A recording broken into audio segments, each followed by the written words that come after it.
están? Buenas tardes para todas y para todos. Arrancamos un nuevo encuentro de este ciclo de debates, el oficio de escribir, donde generalmente hablamos con protagonistas de distintos tópicos que atraviesan este oficio y que, por supuesto, ayudamos a pensar y a reflexionar entre todos. Hoy, con esta pregunta que lanzamos generalmente de los ciclos de charlas debate, que es ¿por qué editar literatura africana? Y vamos a estar hablando, por supuesto, con dos especialistas como Marcela Carbajo y Leandro Calle. Antes de meternos a charlar en este ciclo, que como les decía, este espacio que propone la Fundación para hablar con los protagonistas, en este caso con estos dos invitados, le voy a dar la bienvenida formalmente a David, el técnico de la sala, que nos va a explicar los detalles del encuentro y las actividades que tiene la Fundación La Balandra para las próximas semanas. ¿Cómo estás, David? Buenas tardes para vos. Hola, buenas tardes a todos y a todas. Gracias, Gastón. Bien, como en todos los encuentros anteriores, les vamos a pedir que por favor mantengan sus micrófonos desactivados hasta que llegue el momento en que Gastón nos indique para poder hacer las preguntas. De todas formas, si no tienen posibilidad de activar el micrófono o no, simplemente no tienen ganas, pueden dejarlas en el chat. Nosotros después las leemos por ustedes. De hecho, les recomendamos que vayan dejando sus preguntas para que poder organizar un orden y hacer todo de manera ordenada. También les pedimos, por favor, que se renombren en caso de que tengan quizás el nombre de su celular como usuario, para que podamos dirigirnos a ustedes de una manera correcta. Aprovecho para recordarles nuestras vías de comunicación, nuestros canales, ¿sí? La página web es fundacionlavalandra.org.ar. En Facebook nos encuentran como La Balandra. En Twitter e Instagram es el mismo usuario, es @fundacionlb. Y en YouTube, simplemente buscando Fundación La Balandra les va a aparecer el canal. Y por supuesto que pueden comunicarse al correo electrónico info@fundacionlavalandra.org.ar. En este momento les estoy pegando la información en el chat. Bien, aprovecho para recordarles que pueden, si en caso de que hayan publicado una novela, un libro de cuentos o crónica y deseen promocionarlos, pueden acceder en nuestra sala virtual Julio Cortázar. Dejo aquí la información en el chat también.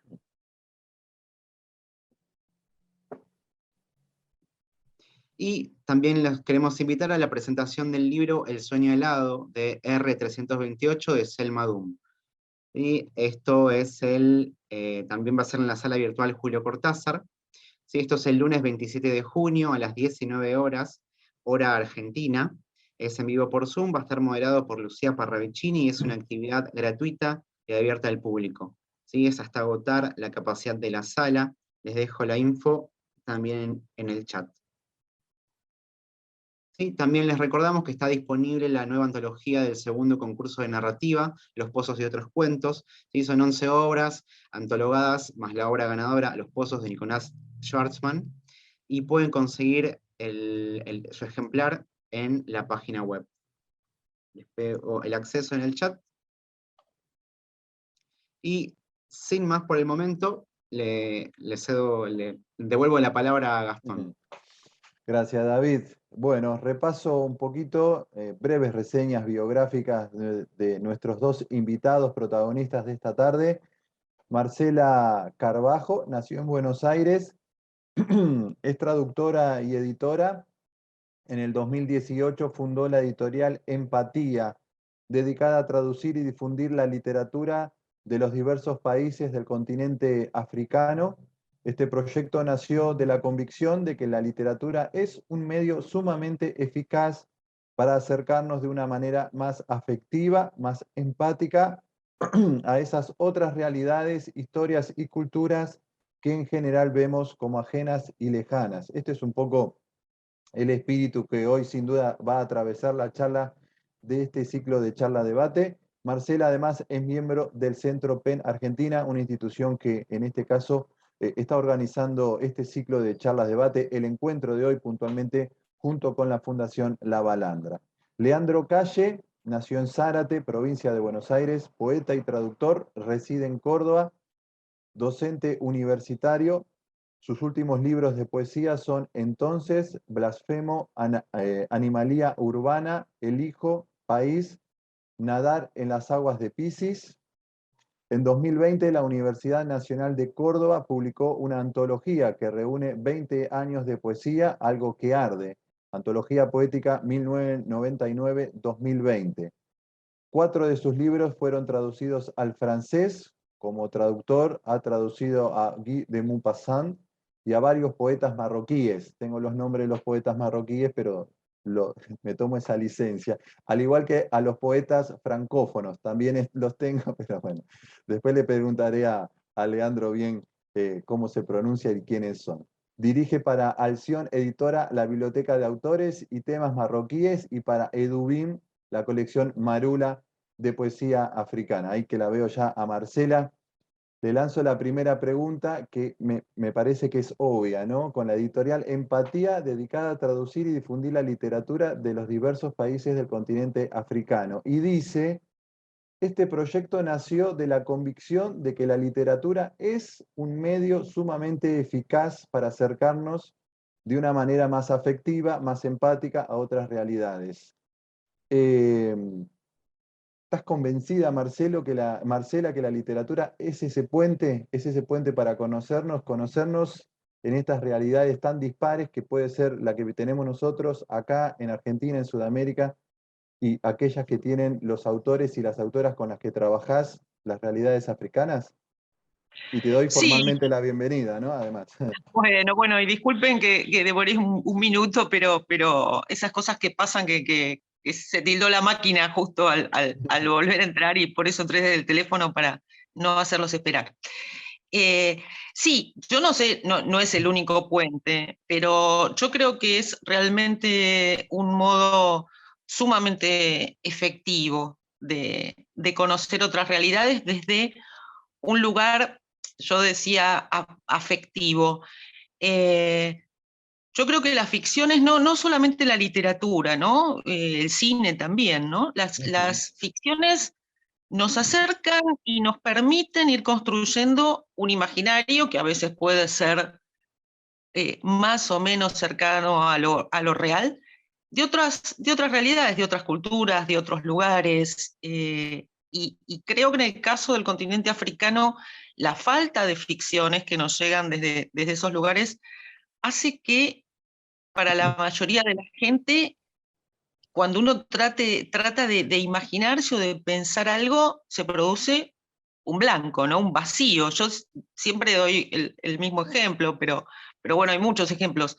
Pero si yo a cualquiera le digo Nueva York, aunque jamás en su vida hayan ido a Nueva York, todo el mundo puede armar imágenes, porque vio películas, porque leyó libros, porque lo mismo determinada época histórica en un lugar. Ahora, yo te digo, no sé, Kigali, la capital de Ruanda, yo estoy segura que a la mayoría no se le puede formar ninguna imagen. No se puede pensar en nada. Entonces creo que en ese sentido sí las ficciones pueden ayudarnos a acercar esas otras culturas, esas otras realidades, esas otras historias, ¿no? Y la empatía viene de la mano del conocimiento. O sea, uno empieza a tener afecto, a empatizar a partir de que empieza a conocer esas otras realidades, ¿no? Claro, exacto, exacto.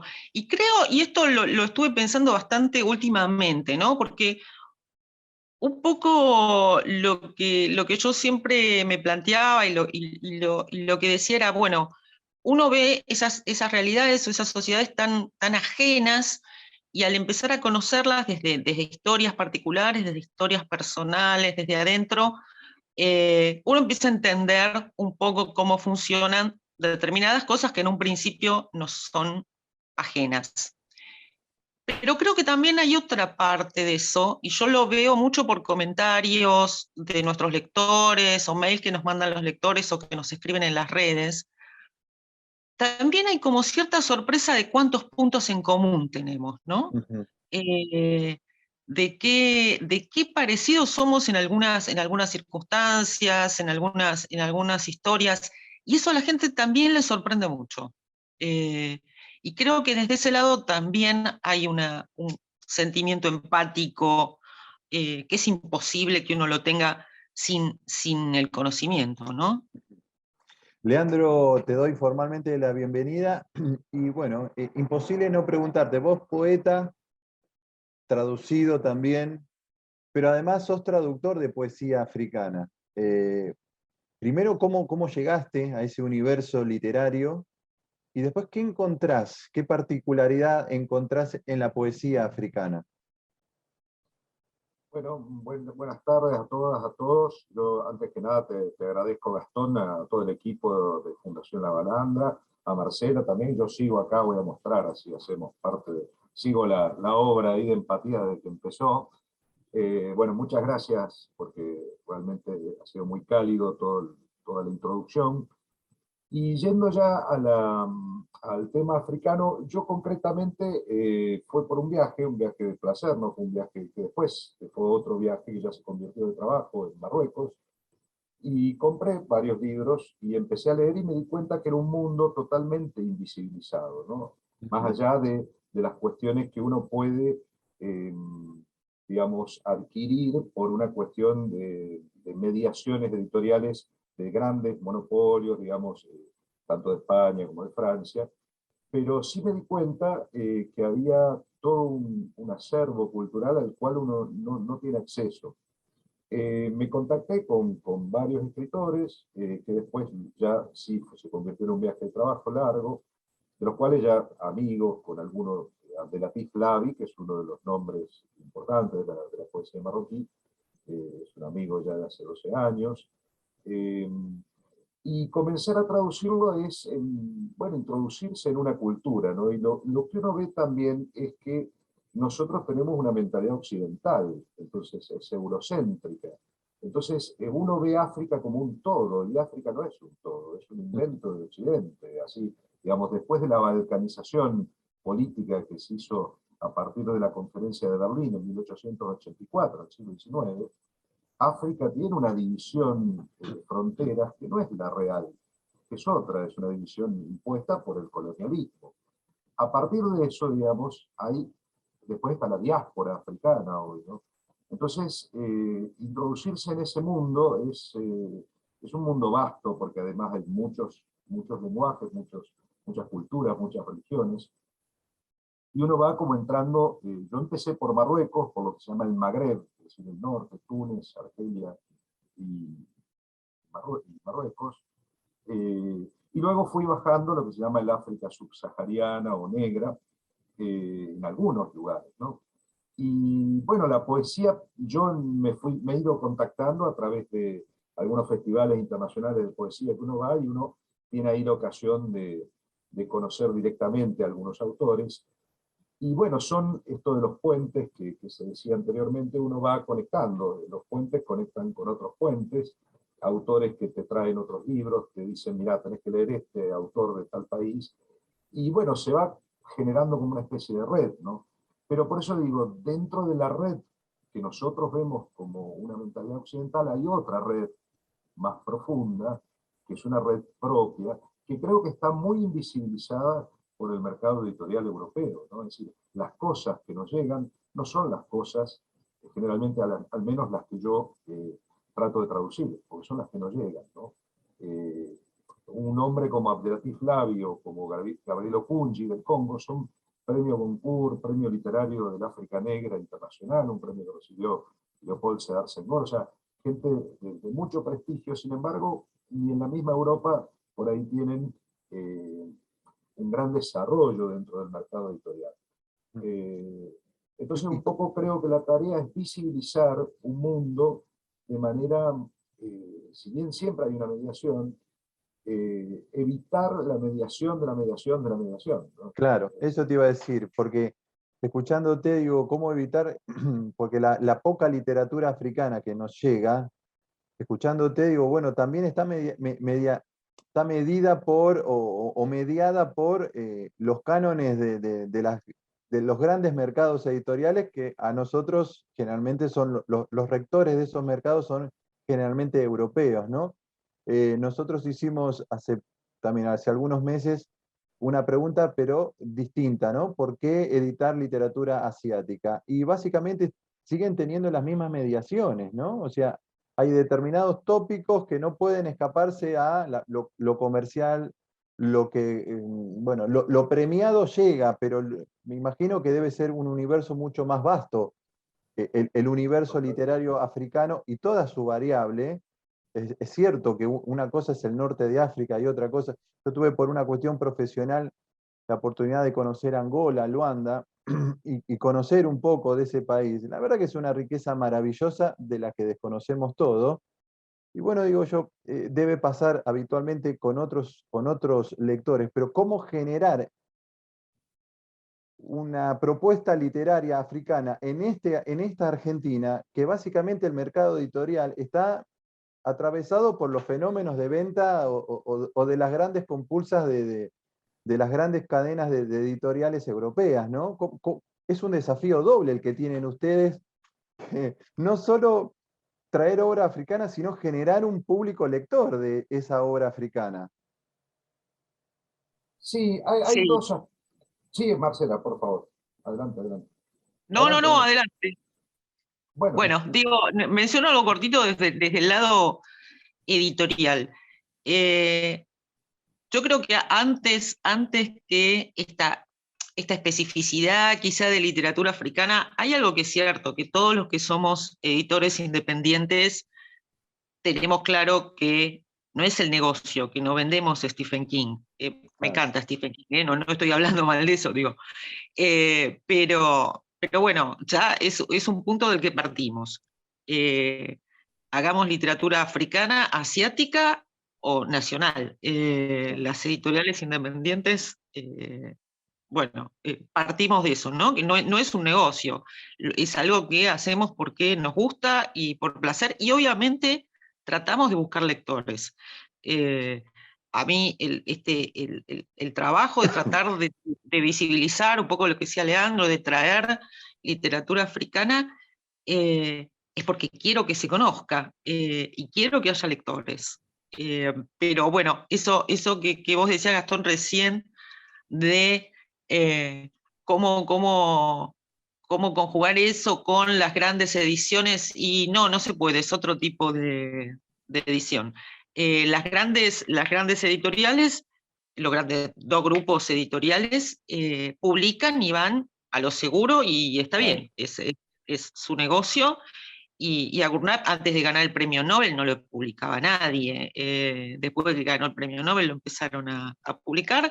Y después son los mismos nombres que son bestseller en casi todo el planeta. Ahora, Chimamanda Adichie, bueno, Coetzee, y bueno, Agualusa y Mia Couto. Bueno, Pero esa, ¿cómo salir? Porque la propuesta es, bueno, esos nombres propios ya están impuestos. Ahora, el desafío es dar a conocer otros nombres, que los hay, los debe haber, ustedes saben muchísimo de eso. Ese es el desafío, ¿no? Me imagino, como vos decís, bueno, no hay un interés comercial, por supuesto. Me lo imagino, que como toda editorial independiente tiene mucho más de romanticismo en la tarea de difundir obras que a lo mejor tienen pocas ventas y mucho de vocación, pero también hay una cuestión de docencia, hay una cuestión hasta pedagógica, me imagino, en la tarea que los dos están encarando.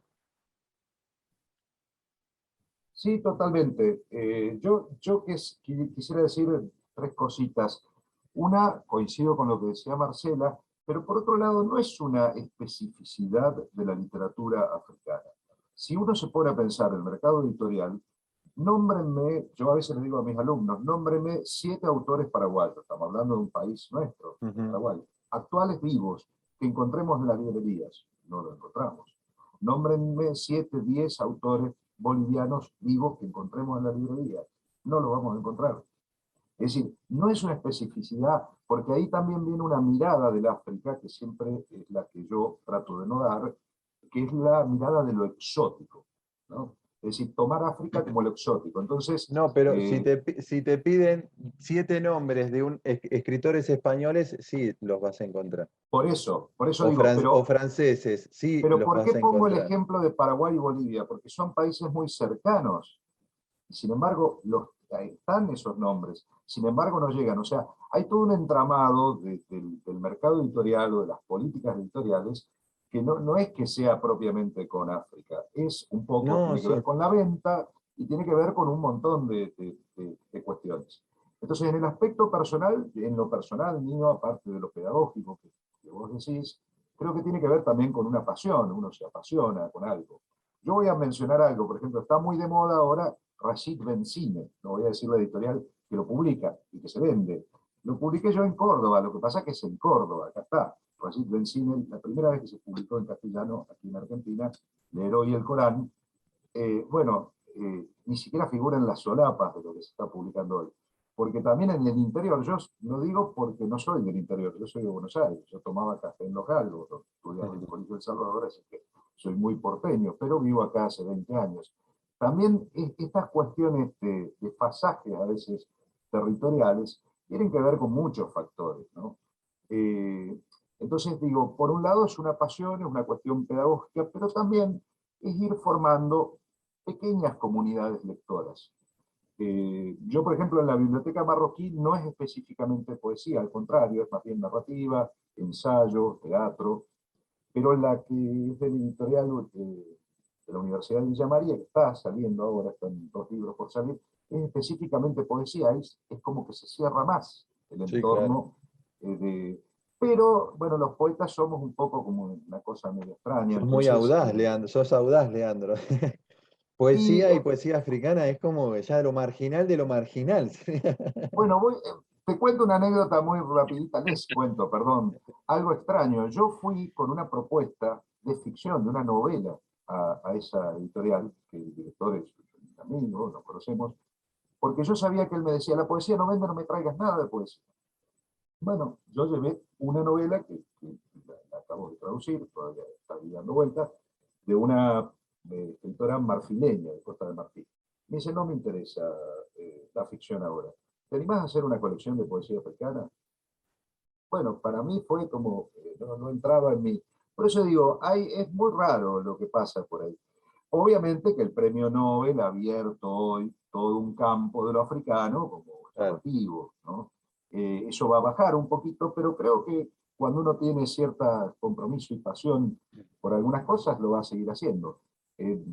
Eso, por un lado. Y siempre hay lectores, ¿no? Creo que hay otras lecturas que van por otro lado de lo que uno puede leer tirado en una playa mirando el mar, digamos. Después hay comunidades lectoras que se van formando, ¿no? Poco a poco. Marcela, a propósito de lo que decía Leandro, ¿crees que hay un boom de la literatura africana que tiene, me imagino que debes pensar que tiene argumento como para consolidarse y quedarse, pero en términos comerciales, que lamentablemente a veces marca las directrices, ¿crees que es un boom pasajero o es un boom que a lo mejor perdura en el tiempo, llegó para quedarse? Mira, yo no diría que hay un boom, no. Se lee y se publica un poco más de literatura africana que antes. Está lejos todavía de ser un boom. Sí es cierto lo que mencionaba, bueno, Leandro del premio Nobel.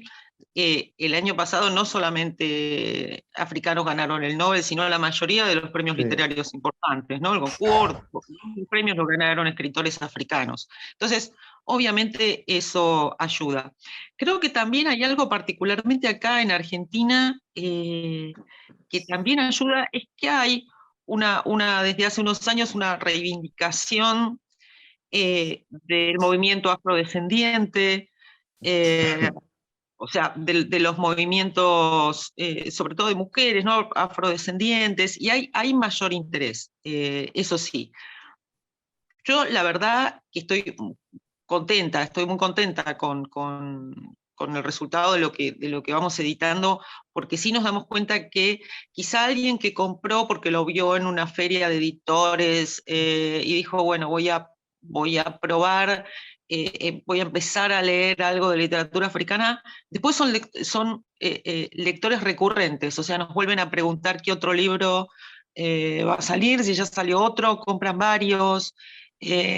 Entonces, sí, lo que yo me doy cuenta es que la gente que empieza a leer este tipo de literatura también debe pasar con otras, seguramente, pero bueno, en nuestro caso particular, tenemos un público lector como muy fiel. La cosa es empezar a dar el primer paso y decir, bueno, voy a empezar a leer literatura de algún país africano. Creo que cuando leen, lo primero que leen, y eso fue muy gracioso porque fue uno de los primeros comentarios que tuvimos nosotros en las redes con el primer libro, que fue una lectora que nos puso, estoy muy sorprendida, escriben como nosotros. Y creo Bueno, que ese es un tema, ¿no?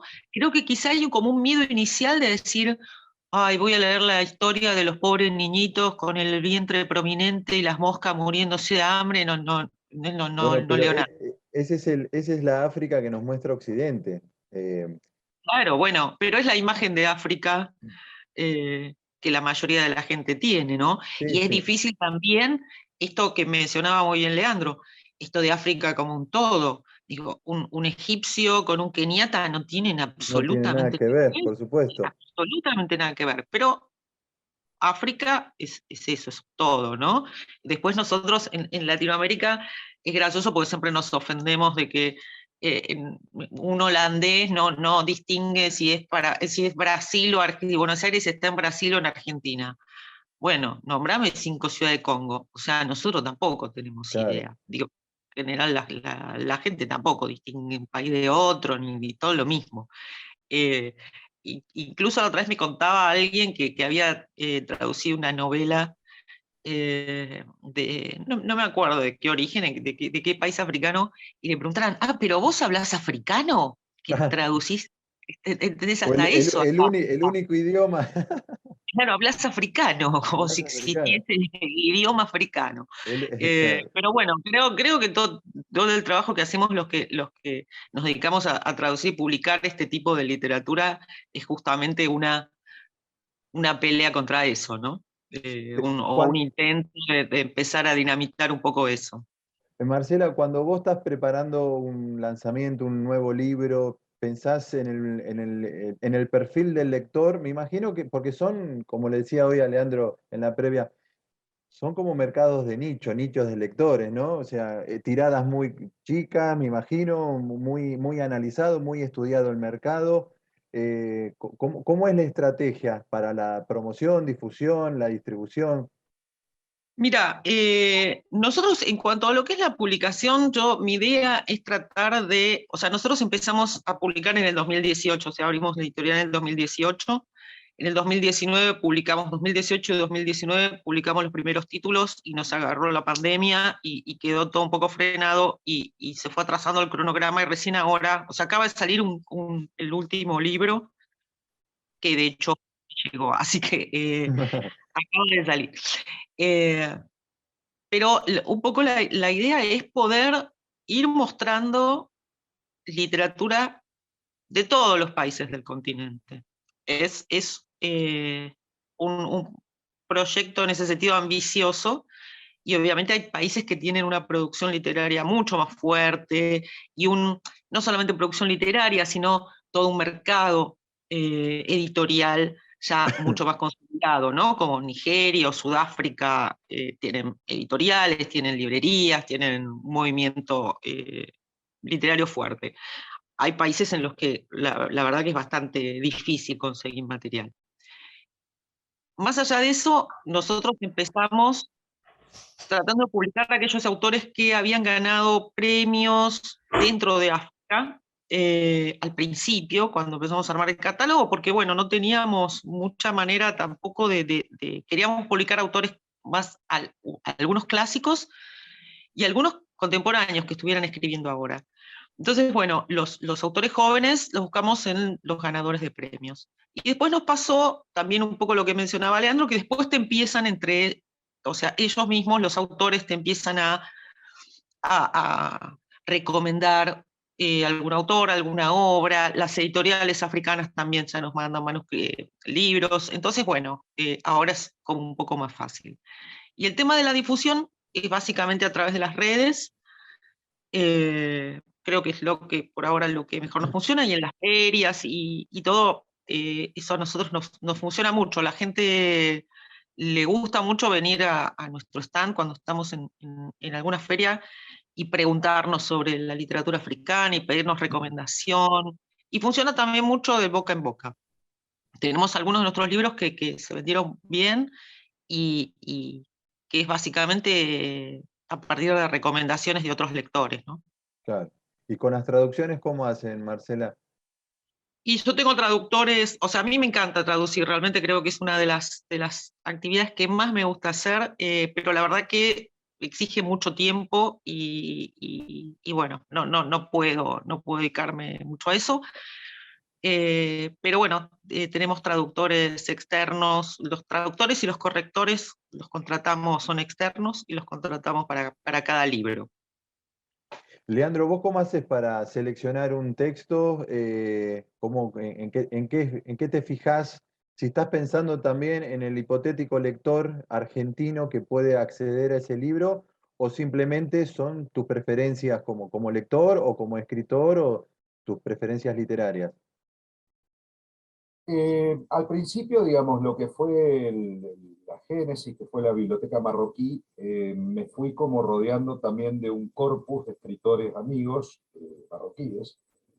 Concretamente había uno que vivía en Chile, que es uno de los grandes críticos literarios, y en árabe, habla perfectamente el español, y con él y con Lavi fuimos como también, yo le fui preguntando, entonces fui, bueno, buscando, también comprando libros, ¿no? Buscando gente, algunos uno puede acceder, a veces no. En ese caso me metí mucho tiempo en el mundo marroquí. Yo soy un poquito obsesivo a veces con la traducción, a mí me tiene que gustar a mí, me gusta conocer de dónde vino, qué hace. En el caso de Lavi, terminó siendo una gran amistad, igual que con Okunji, de visitarnos, de cuando se podía en su momento, de leer, bueno, ya tener cierta amistad, entonces conocer su cultura, en el caso de Lavi, que fue un preso político, conocer dónde estuvo preso, su historia, sus revistas, para poder traducir también esa atmósfera, ¿no? Yo no me considero un traductor profesional, yo soy un traductor personal, digamos así, de lo literario, lo que me interesa, no me sale traducir lo que no me gusta, no me interesa mucho eso. Pero bueno, a diferencia de Marcela, digamos, cuando uno tiene una editorial es distinto, porque vos tenés que, yo voy alojando en este momento algunos trabajos, por ejemplo, la novela que decía de La Marfileña, era un poco, está dentro de lo que decía Marcela, de los que ganaron los premios, ganó el Book Prize de Los Ángeles, ¿no? Entonces, y sin embargo ahí la tengo, es decir, que ganó la traducción, ¿no? En inglés. Ahí la terminé de traducir, la tengo ahí. Pero, es decir, no se conoce, porque bueno, por esas cosas. Pero es más difícil por ahí en una editorial, obviamente, que es distinto. Yo fui director editorial de una universidad privada acá de Córdoba, y es otro el trabajo, además uno hacía otras cosas, como era académico, cuento algo para reírnos un poco, de repente yo trataba de irme para la literatura, pero te caía una tesis académica sobre el Alux valgus, que es el juanete, conocido como el juanete. A mí me aburría muchísimo, pero había que hacerlo, eso, lo académico. Ya en esto es un trabajo más de colección, lo que yo trato es de tener, sí, una especie de equipo de acompañamiento en algunos traductores, amigos, o de asesores, digamos, dentro de los editores, ¿no? Pero voy alojando, digamos, en el caso marroquí está alojado en una editorial, en el caso de la poesía africana está en otra editorial. Entonces también tiene su cuerpo de correctores, hay algunos traductores también. Pero te involucras en todo el otro proceso que por ahí no incluye tu tarea, digo, en el proceso del diseño de la tapa, el tema No, de... no, sí, la tapa sí. La tapa generalmente sí, porque por eso decía, eso es lo diferente. En eso tengo un poco más descanso, supongo, que Marcela, porque conozco lo que es esa tarea que es bastante agotadora, la parte más administrativa de una editorial. Eso no, pero la colección sí. Las tapas sí, por lo que te decía de lo exótico. Es decir, muchas veces por esta mirada, yo siempre digo, por favor, no pongan monos, elefantes, bananas, es decir, porque es típico eso, y a mí me pasó, ¿no? Con Okunji, ¿no? Que es el típico hombre negro africano. Entonces la tapa era un elefante amarillo, grande. Digo, por favor, saquen eso, porque no, El mismo Kunji me decía, por favor, que la tapa sea sobria. Es decir, porque está un poco esa mirada exótica, ¿no? De Tarzán. Y hay muy buena literatura que no necesariamente pasa por esto que comentaba recién Marcela, ¿no? De la tapa de National Geographic, por decirlo de una manera Sí, claro. como es ilustrativa, ¿no? Entonces en las tapas me meto un poquito para tratar de hacer un diseño un poco más acorde a lo literario, no así a un imaginario que no es al menos no es el real en todos los sentidos. Puede ser real en algún aspecto, pero no en todos los aspectos, ¿no? Bueno, quiero ahora perlitas, autores y autoras que ustedes digan, che, no se pierdan o no dejen de leer a tal escritor o escritora.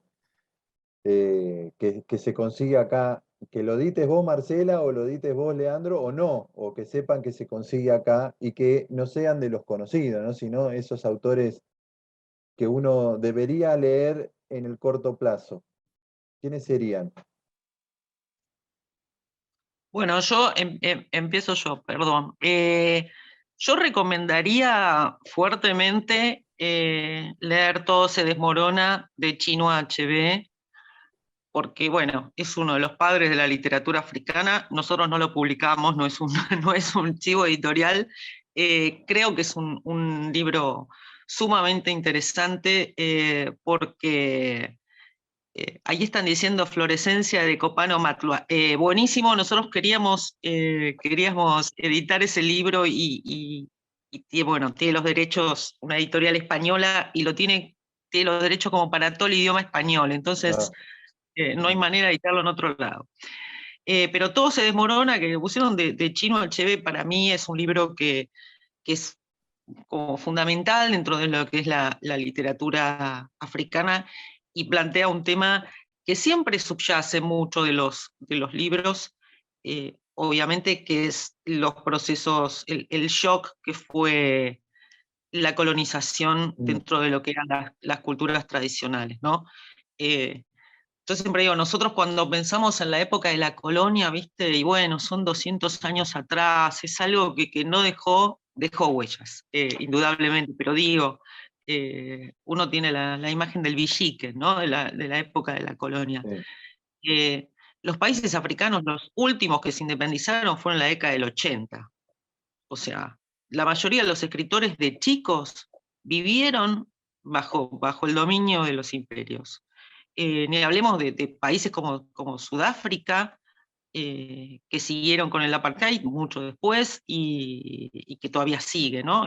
Todavía sigue siendo un problema.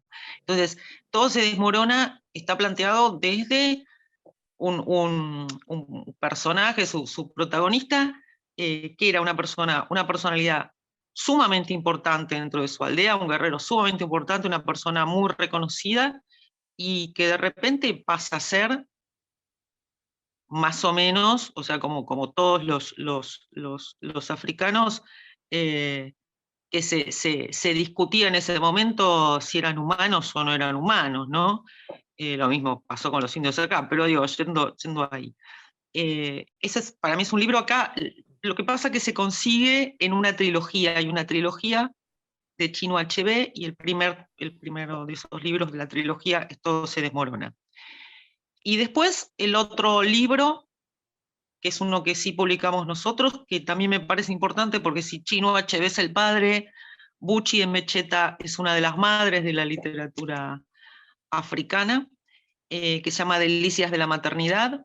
Es un título irónico, que fue escrito en la década de los 70, y también tiene dentro de esa historia muchos de las preocupaciones y de los temas que después atraviesan gran parte de la literatura africana, ¿no? Yo recomendaría eso para empezar. Muy bien. ¿Vos, Leandro? Bueno, yo sí adhiero a la de Chinua Achebe, que esa novela de Todo se desmorona es un clásico de la literatura africana. Eh, Otro autor que voy a hablar de cuatro autores, hay muchísimos más. Uno que está publicado en la editorial de Marcela, en la editorial Empatía, Gugi Bationgo. Yo creo que ese es un autor que hay que leer. No se encuentra casi nada aquí en Argentina. Hay una antología, si no recuerdo mal, Marcela, corregime, hay una antología de cuentos que hicieron ustedes, ¿no? Sí, nosotros hicimos la antología porque era el único libro que tenía los derechos libres, o sea, las novelas Exacto. estaban... Hay un tema que pasa, no sé si pasa, perdón la interrupción, con el caso de la poesía, pero nos ha pasado muchas veces, autores que son muy importantes y que hay por ahí una editorial en España muy chiquita, o sea, como Empatía acá, digamos, española, que no va a vender en otro lado, pero que quizá por desconocimiento, algunas editoriales le dan los derechos en español. Entonces, el problema es que no van a llegar esos libros acá, pero tampoco los podemos publicar, ¿no? Que es el caso de esa novela que mencionaba también una de las Claro, personas que El escribieron. Diablo en la Cruz. El Diablo en la Cruz, que Claro. es una novela clave bueno, los nombres son así, hay que, uno ya se lo Está muy sabe. bien, está muy bien. Uli Sí. Bationgo. Yo recomiendo ese libro, por lo menos que está acá en Argentina, vale la pena, es un autor que vale la pena. Dentro de la poesía, perdón, de la narrativa, otra editorial, no sé en qué editorial se publicó en castellano, pero la marroquí Leila Slimani, Canción Dulce, esa novela, que ganó el premio Goncourt, me parece una novela muy, muy interesante. Yo creo que llegó al español, no la leí yo en español, pero no recuerdo ahora, estoy seguro que se ha publicado, porque es como muy conocida. Esos dos. Y después sí hago yo el chivo mío, pero bueno, ya es poesía. Muy bien, hace muy bien. Uno es este, que está en Buenos Aires, Gabriel Okunji, que es un poeta del Congo. Acá hay 4 libros de él. Acá lo interesante para mí, hay como una carta a un editorial de Baristo, esto, que lamentablemente el director de la editorial acaba de morir hace muy poquito de cáncer, que trabajaba en la Biblioteca Nacional, también Blas Vives.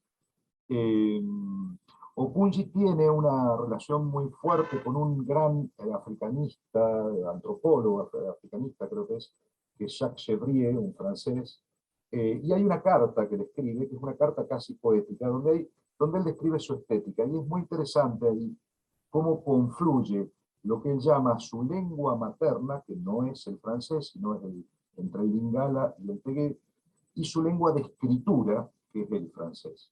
Entonces él dice cómo confluye eso en su poesía, y cómo de esos dos afluentes, de esos dos ríos, el río Congo, si se quiere por un lado, y el río de donde vive ahora, en Bordeaux, que no me acuerdo cómo se llama, cómo confluye un solo río de escritura. Eso me parece interesante. Es un autor sumamente interesante, Gabriel Okunji.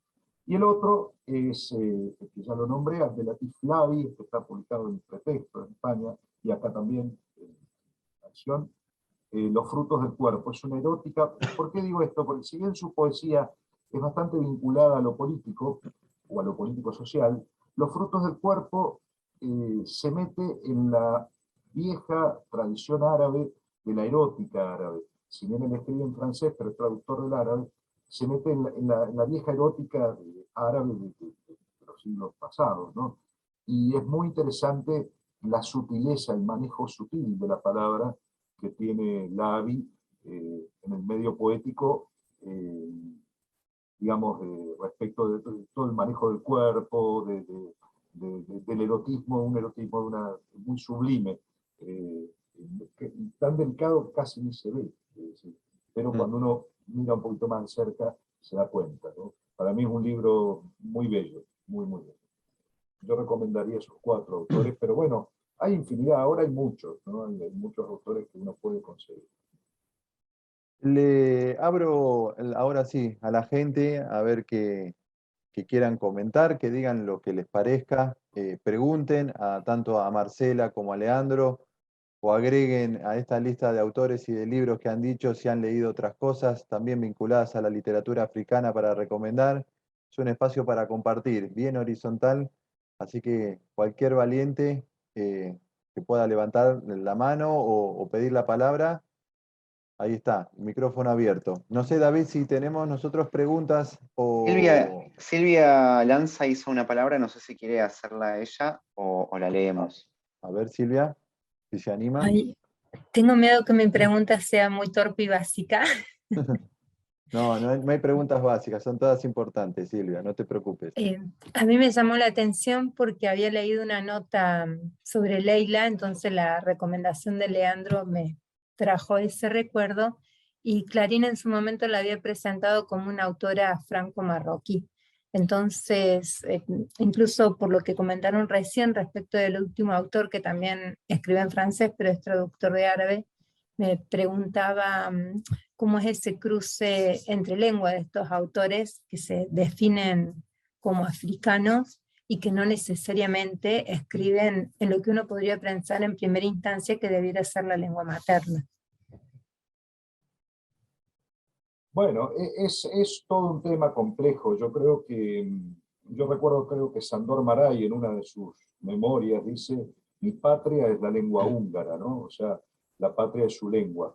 Ahora, yo alguna vez hablando con Lavi, él me decía, a mí me robaron mi lengua, porque la única manera de estudiar el árabe era ir a la escuela coránica. Entonces yo le dije, ¿por qué no fuiste a la escuela coránica? Fui, me dice, pero en la escuela coránica me pegaban, entonces me fui. Y entonces empecé a estudiar en la escuela francesa. Pero mi lengua de alguna manera me la robaron, por eso quedó con el Darija, que es la lengua coloquial del árabe, ¿no? Es decir, los procesos del colonialismo son los que, de alguna manera, han mezclado todo este mundo de lenguas. Entonces, muchas veces escuchamos hablar de escritores franco-marroquíes o franco-congoleses. Ahí hay una disputa también si son los escritores los que viven en un lugar o viven en otro. Hay mucha tela para cortar. Eh, es como decir, a ver, yo alguna vez irónicamente escuché a algún profesor, algún académico decir que Cortázar era belga, por ejemplo, porque había nacido en Bruselas. Uno dice, bueno, no sé, el nacimiento en un lugar tampoco da el origen digamos, de lo que uno escribe, de lo que uno se identifica, la identidad, ¿no? Yo creo sí que hay una África diaspórica, la llamaría yo, si tomamos al África como un todo que no es, pero digamos para simplificarlo, hay una diáspora importante que no es una consecuencia de simplemente de algo normal o común, sino que tiene que ver con las consecuencias del colonialismo, de la pobreza, de las guerras, de las discriminaciones, el tema de los refugiados. Entonces es muy complejo. También nosotros por ahí tenemos siempre la cuestión de la lengua, por un lado que invisibilizamos las lenguas nativas, pero más allá de que hayamos invisibilizado nuestras lenguas nativas, de nuestros indígenas, siempre nosotros nos podemos mover desde Ushuaia a Miami, digamos así, por poner un punto, en español. Entonces nos parece que es un todo, ¿no? Cuando eso no es, en el mundo es un poco distinto, ¿no? Si lo de Europa, te moves 30 kilómetros y ya estás hablando otro idioma. Entonces me parece que eso está como aceptado, el tema de las lenguas, ¿no? Ese entrecruce de lenguas. Y creo que eso es una riqueza, lejos de ser digamos, un minus, algo que baste la mirada de una cosmovisión de un mundo, es algo que enriquece. Pero que bueno, que esos procesos de enriquecimiento por ahí han venido de situaciones sumamente complejas, duras, de adversidades, de guerras, como dije antes, ¿no? Que tienen mucho que ver con los procesos históricos coloniales. O sea que los escuchaba tanto a vos, Leandro, como a Marcela. Yo por cuestiones profesionales me especializo en sudeste asiático, ¿no? Puntualmente en Vietnam, pero también... Y te escuchaba, Marcela, de los procesos de colonización. Por ejemplo, en Vietnam se independizó en 1975, al término de la guerra. Hasta ahí tuvo presencia francesa y norteamericana. Filipinas. Uno cree que Filipinas es un país exótico, lo es, pero fue colonia de España hasta 1975-76. O sea, la mayoría de los filipinos, son casi 100 millones, hablan español, o muchos hablan españoles, y la gastronomía, y la cultura, y su idiosincrasia tienen mucho más sellos de españoles que nosotros, ¿no? Una colonización, nosotros nos hemos independizado hace más de 200 años. Eso, cuando uno ve la literatura del sudeste asiático, está en los textos, está en los autores, les pasa a ellos que digan el franco-vietnamita, cuando en verdad es vietnamita, pero lo que pasa es que aprendió forzadamente a hablar francés antes que el vietnamita porque el idioma vietnamita estaba prohibido, ¿no?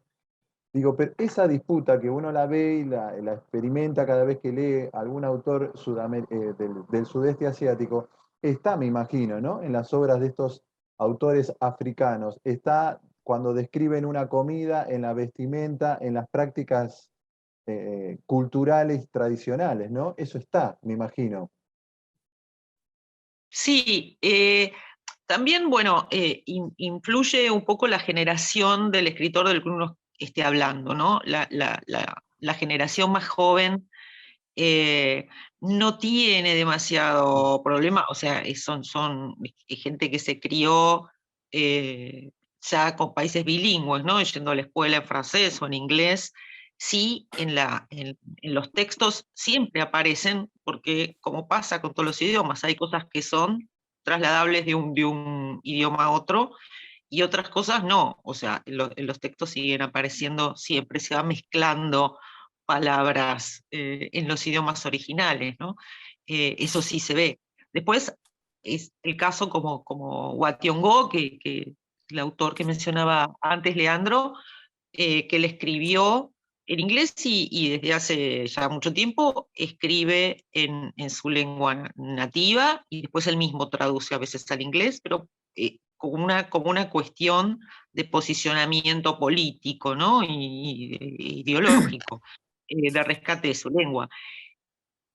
A ver, también los escritores africanos lo que saben es que si escriben su novela en Hausa o en Shona o en Swahili, si ahora lo leen poco en otros lados, imagínate menos. O sea, La también hay una familia lo cuestión lee, de que ¿no? ellos tienen interés en salir al mundo. Claro, y está Eh, muy bien. Y es legítimo eso entonces, también. bueno, sí, y tampoco ya lo tienen estas nuevas generaciones, tampoco ya lo tienen esta cosa más de pelea que sí tiene la Claro. generación Congo, por ejemplo, ¿no? Eso pasa, por ejemplo, y la última autorreferencia. Los jóvenes de Vietnam tienen como meta aspiracional cuando terminan el secundario ir a Estados Unidos, o sea, o ir a Europa. Y la generación de los más 35 no lo pueden creer. Hay una disputa generacional, pero fuerte. Hay una grieta generacional que los jóvenes, nacidos ya con un Vietnam independiente, no encuentran al enemigo Estados Unidos, el invasor que dejó un país en ruinas, por supuesto, ¿no? Y lo tienen como una cosa aspiracional. Lo que no logró las armas lo logró el dinero, el capitalismo de alguna manera siempre logra sus cometidos.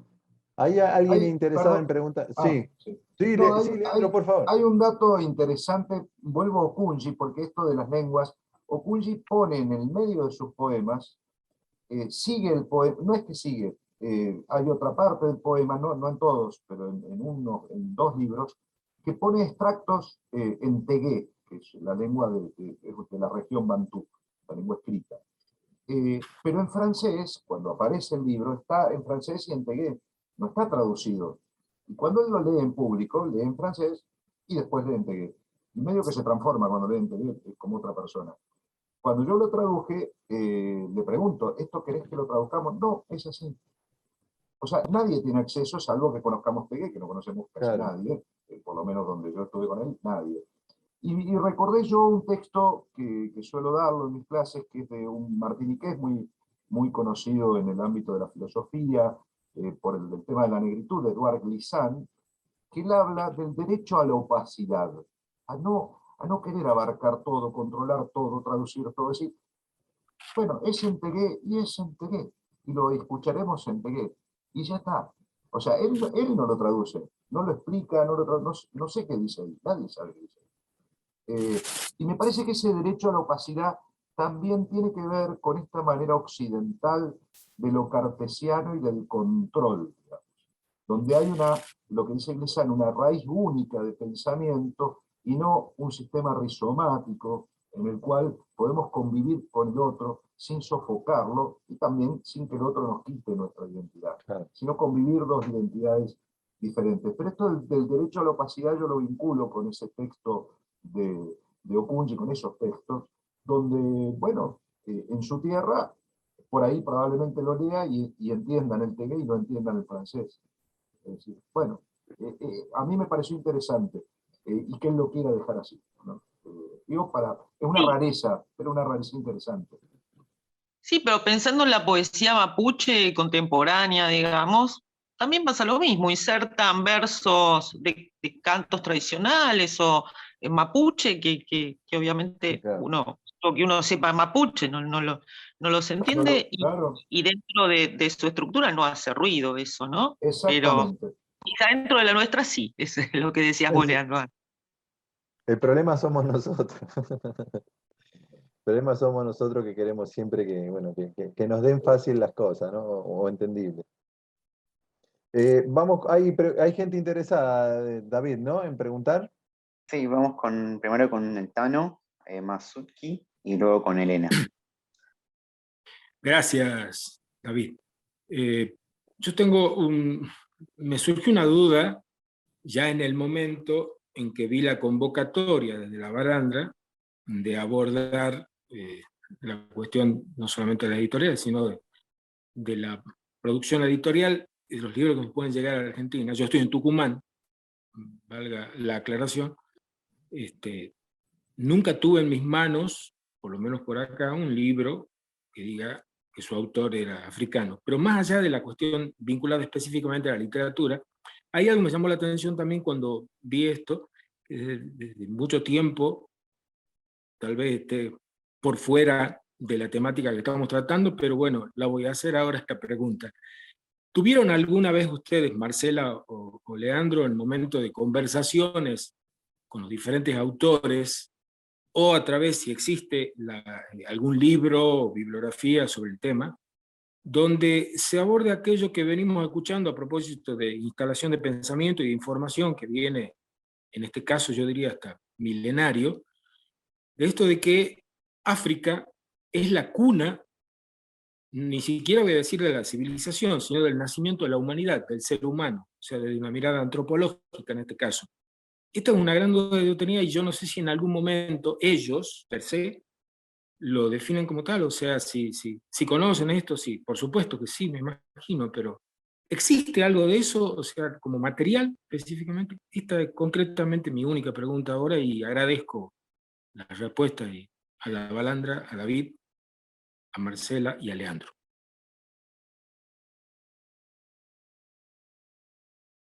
Marcela o Leandro, no sé quién de los dos quiere Sí, contestarle. yo creo que quizá, bueno, no sé, Leandro quizá por su condición docente puede ayudar más al Tano, digo el Tano porque es el nombre que tiene ahí en el que está. Sí, Eh, más eh, Tano que Fabián, que es mi nombre. Así claro. es. Sí, gracias. Sí, sí, obviamente es una idea que en África está y que se discute. Yo en este momento no sé libros que haya acá o que se consiga acá sobre el tema, ¿no? Sobre el origen de la humanidad en África. La verdad que no tengo para recomendar ningún libro sobre eso. Okay. Yo recuerdo de lo que planteás, recuerdo, no me acuerdo ahora el nombre, porque yo por ahí hago pequeñas traducciones de algunas poetas o algunos poetas como sectores pequeños para algunas revistas para la parte africana.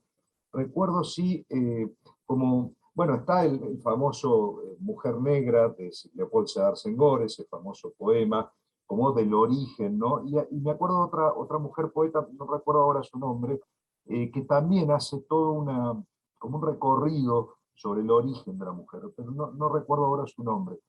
De todas maneras, creo bueno, uno no puede tener la comprensión, obviamente, editorial o escritural de un continente, muy vasto Así lo es. que hay, pero de todas maneras creo que hay otros procesos, más que ir hacia el origen, lo que ellos sí por ahí plantean es una fraternidad de la africanidad. Recuerden que está todo, así como desde Egipto Nasser planteó ese panarabismo, también está el panafricanismo. Entonces, que fue una época, ¿no? Hoy no es tal, pero en un momento está esa idea de un África conjunta. Entonces, más que ir por ahí hacia el origen, sí hay una nostalgia, tal vez en los mayores de 50, de esa, propio de los años 60, digamos, esa búsqueda de los movimientos panafricanos, que además tenían que ver con las independencias, ¿no? Eso sí aparece mucho en la literatura, aparece mucho esa nostalgia y esa muchas veces desilusión de las independencias, no porque haya una nostalgia del colonialismo, sino que las independencias manoseadas y manipuladas por la misma Europa también, cayeron en manos de feroces dictaduras, ¿no? Como la de Idi Amin o Mobutu o algunos de esos, ¿no? Entonces, está la nostalgia también de ese... bueno, ahora hace poquito, Bélgica acaba de devolver los restos de Patrice Lumumba, el famoso independentista del Congo belga, del cual encontraron solamente, o se hallaron un diente, ¿no? Porque lo queman en ácido. Hoy le acaban de devolver a su familia hace una semana los restos, entre comillas, de Patrice Lumumba, ¿no? Que fue una especie de el héroe de la independencia, ¿no? Que fue el primer ministro del Congo belga. Todavía hay, eso está todavía resonando, ¿no? Creo que está más esa cuestión de las independencias, tal vez, y un panafricanismo. Gracias. Un solo detalle, ¿podrías tipearlo al nombre de esa autora o autora de Mujer Negra, por favor? Tendría que buscar un poquito en mis archivos porque es algo que hice hace mucho y no lo recuerdo, pero si quieres le pides a Gastón mi mail. Sí, ahí Tano, seguramente en el chat, en algún minutito, si te quedás, lo vas a ver. Seguramente alguien busca y lo pone ahí y lo comparte. Seguramente, perfecto. Tano. De todas maneras, el poema que sí vas a encontrar por internet es Mujer Negra, de Leopold Sédar Senghor, que puede ser como una idealización, digamos así, de la negritud, bueno, por el proceso de la negritud, ¿no? De los años 40 y eso. Ese poema es muy conocido. Muchas gracias. Gracias, Tano. Vamos con Elena ahora, que tiene la manito levantada. Hola, ¿qué tal? Buenas tardes. Sí, yo tengo una anécdota y por ende una pregunta. Cuando era estudiante, justamente en Berlín, tuve la oportunidad de conocer estudiantes angolenses y me sorprendió muchísimo porque hablaban perfecto castellano, pero castellano de Buenos Aires, o sea, con acento porteño. Entonces para mí realmente fue una cosa así, bueno, dije, oh. Yo no sé si eso se debió a lo mejor a la influencia en alguna época, en los 60, por la historia del Che, o si hay algún antecedente sobre personas, autores angoleños, y que tengan esta característica, ¿no? No tengo idea, eso me quedó como anécdota y lo quería compartir, porque me llamó muchísimo la atención con respecto a los idiomas, ¿no? De cómo esa influencia es en África, cómo pueden hablar otros idiomas, o dos idiomas, el original de su tierra y a lo mejor el de una colonización o de otra influencia. Pero que hablaran castellano con acento porteño, increíble fue eso. Bueno, creo que esos que hablaban con acento porteño, no sé dónde habrían tomado el acento, porque la verdad que no se me ocurre una influencia aparte, así. Justo el acento porteño. Claro. Claro, habían estudiado, hablaban de Borges, hablaban de Cortázar, ¿no? En sus universidades, se ve que eso estaba. Bueno, pero eso sí, en la última novela que nosotros publicamos, Explicación de la Noche, uno de los personajes es un ciego que va llevando libros, se va llevando sus libros, había sido maestro, a la prisión, etcétera, etcétera, no importa, pero cuando rescata los libros, se lleva a Rayuela, de Cortázar, ¿no? Se lleva además 100 años de soledad, por ejemplo. Borges es un autor sumamente leído. Digo, estamos hablando de las capas instruidas y, porque yo digo, Borges es muy leído, bueno, no es que todo el mundo en África lee Borges, pero digo, es un autor sumamente leído por los universitarios. Yo, una anécdota, yo contacté a uno de los escritores, le mandé un mail que me lo habían recomendado, le escribí un mail, y me contesta y me dice, qué alegría que me escriban de la tierra de Borges, y yo justamente ahora estoy leyendo el libro de Samantha Schweblin, que era Distancia de Rescate, que se había publicado en inglés y había estado finalista al Booker, entonces bueno, era como conocido, ¿no? Summer Fever. Y a mí me pareció increíble que el hombre este estuviera leyendo a Samantha Schweblin, ¿no? Claro, eso, o sea, un poco la literatura latinoamericana en ellos, ¿no? El realismo mágico, y uno entiende, porque el realismo mágico se leyó mucho, se sigue leyendo en varios de los países africanos. Ya les digo, García Márquez es un autor terriblemente leído.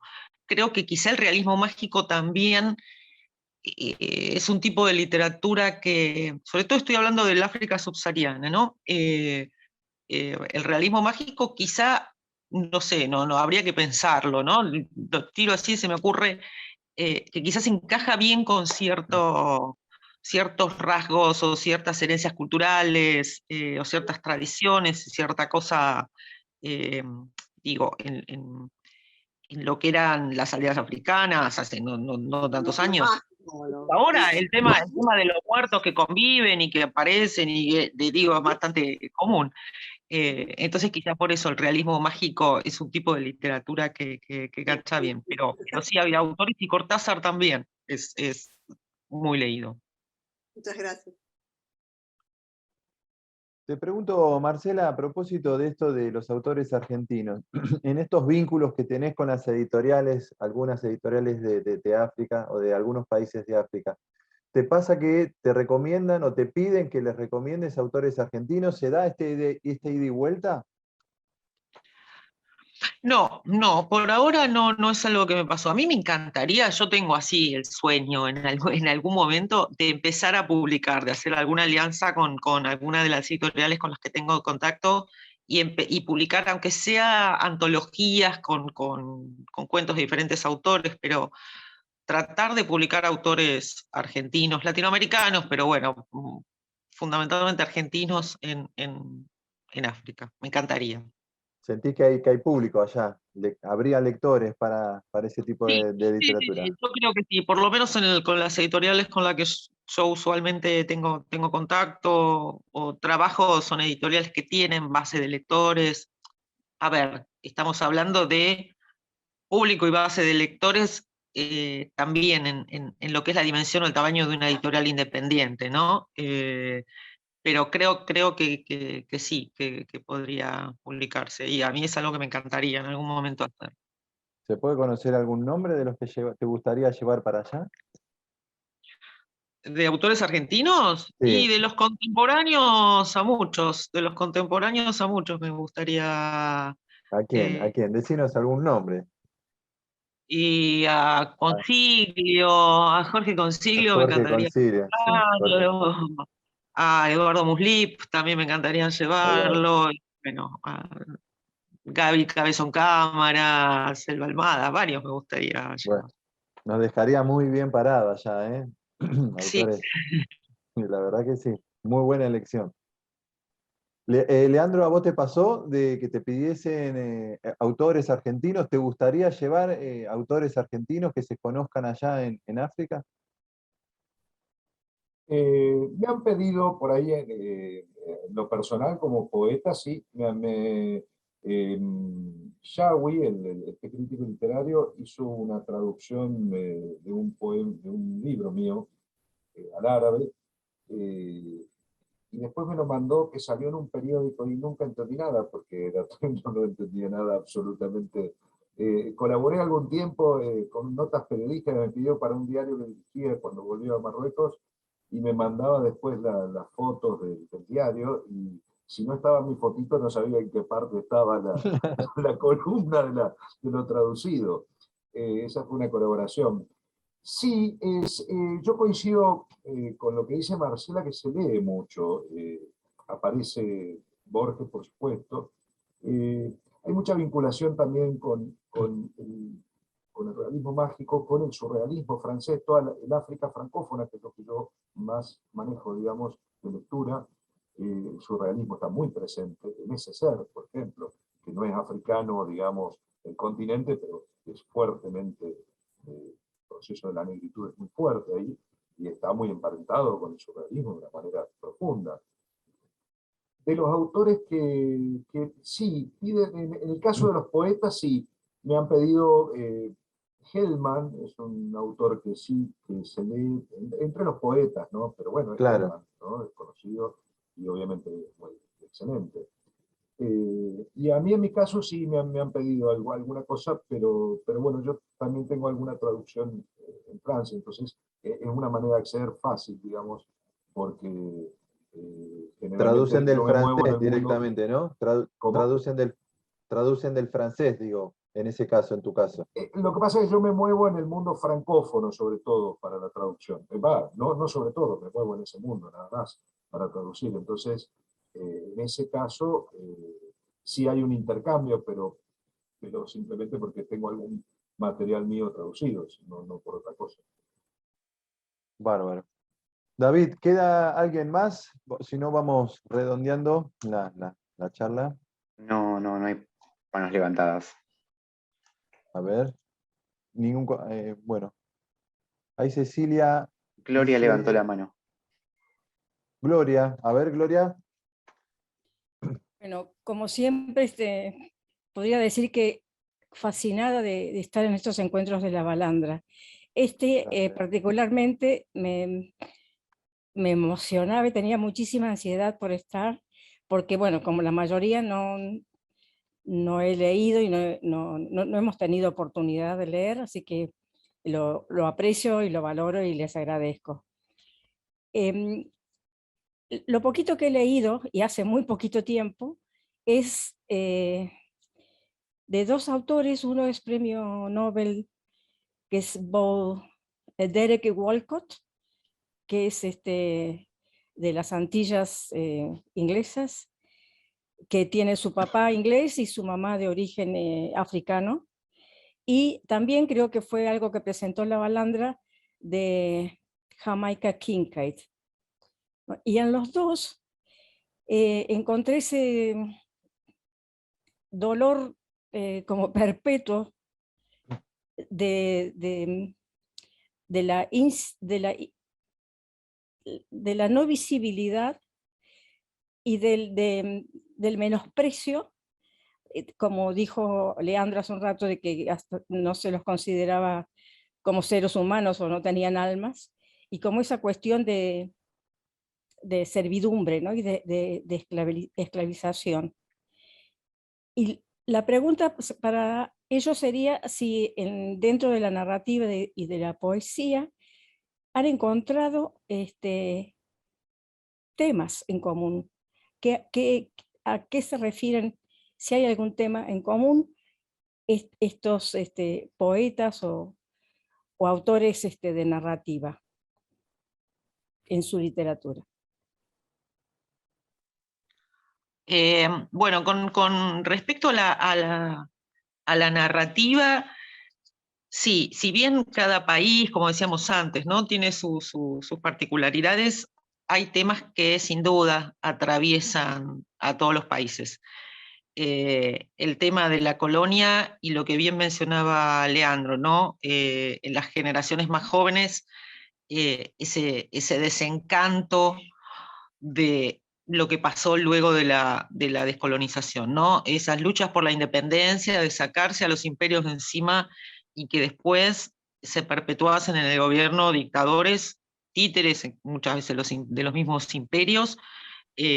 A ver, gente que estuvo 38 años, 40 años en el poder, ¿no? Y entonces ese desencanto, esa generación del desencanto atraviesa muchos de los países. la situación de la mujer, que si bien es muy difícil, muy diferente en lo que es el norte de África, lo que mencionaba Leandro, ¿no?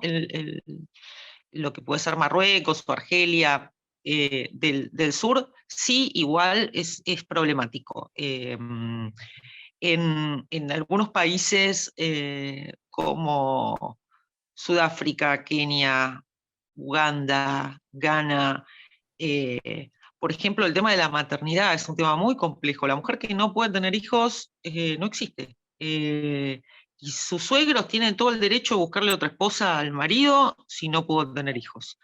Entonces, y eso uno lo ve recurrentemente en muchos de los relatos de muchos de los países. Creo que, bueno, en principio esos pueden ser dos temas que yo veo que se repiten en muchas de las literaturas. Gracias. Gracias a vos, Gloria. Leandro, ¿algo más? No, coincido plenamente con lo que dice Marcela. Después, por supuesto, hay, por ahí manifiesto algo que por ahí en lo particular me ha pasado. Un gran poeta del Congo, que se llama Pilombo Samba, creo, si no me equivoco, tengo su obra completa, ¿no? Y me habían propuesto varios traducirlo. Y está tan atado, porque eso también es una cuestión. En muchos casos, en algunos países, Marruecos es uno, que tiene mucha historia, pero es una literatura de mucha autorreferencia, porque busca una identidad, busca desencajarse de Europa y de los mismos procesos históricos. Entonces, Abdelataya, por ejemplo, que es uno de los jovencitos marroquíes que más está publicando y es exitoso, ¿no? En Europa, pero tiene una autorreferencialidad que por ahí es cierto que cuando uno lo lleva a una traducción para nosotros, para Argentina, es como que queda, cuando hay una referencia explícita a los procesos históricos, de repente es tan particular que uno no encuentra por ahí, no digo que no la encuentre en Italia, ¿no? Sería largo explicar, pero que nunca entra la mímesis, es decir, está tan atado a un problema coyuntural que es muy difícil a veces que eso se vuelva accesible, digamos así, en cierta medida, a otro público tan diferente como nuestro. Ahí yo sí veo un tema a estudiar, pero hay que verlo en cada región, del detalle de lo coyuntural a cierta cosa más donde está la literatura, lo que uno dice una mímesis literaria en el sentido de crear un mundo en sí mismo. En algunos casos, en algunos autores yo he visto procesos, digamos, vinculados al proceso histórico, que son muy coyunturales, y que no son, por ahí son libros de testimonio muy fuertes, pero no necesariamente los más literarios.